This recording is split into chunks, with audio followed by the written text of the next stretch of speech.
So I used to be very intimidated by herbs. Again, I started my path focusing on food, nutrition. Good friend of mine, like I mentioned, Yarrow Willard, known him since we were 16, hanging out, busking on the streets. The herbs and mushrooms we had in common. Yeah, that whole world was opening up to me. And so as kind of young men, adolescents, finding our way in the world, I was focusing on nutrition. He was going to school for herbs. I mean, his dad was the great, Terry Willard, herbalist.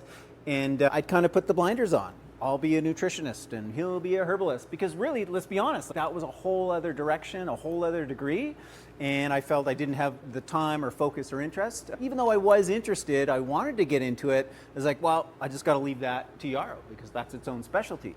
A couple of key pieces of advice that came. One man, Blaine Andrusic, he says, Malcolm, don't worry about this, just be your own herbalist.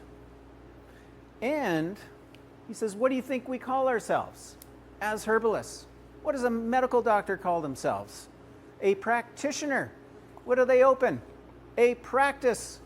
What can you do with herbs? You can practice. Practice on yourself, right? Because if you want to practice on other people, yeah, sure, go to school, get the degree, really know your stuff. But for you, yourself, another herbalist mentor of mine, who I love this phrase, he says, follow the golden threads. That can be interpreted so many ways, but as I interpret it and apply it in my life, follow the golden threads of like, oh, what's this about spirulina? What's this about pine pollen or ashwagandha or mucuna or whatever? And you follow that golden thread. I keep reading about that. Why does it keep showing up in my life? And just explore it one herb at a time. Another best, most amazing advice.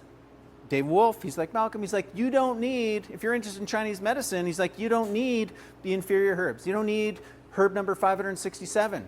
He says, why not just pick the top herb in that entire system? Pick number herb 1, 2, and 3. I mean, it's argued, which one is better of the top 12, but take your pick. They're all good. Any is good. And they're the best. But most importantly, herbs don't work unless you take them.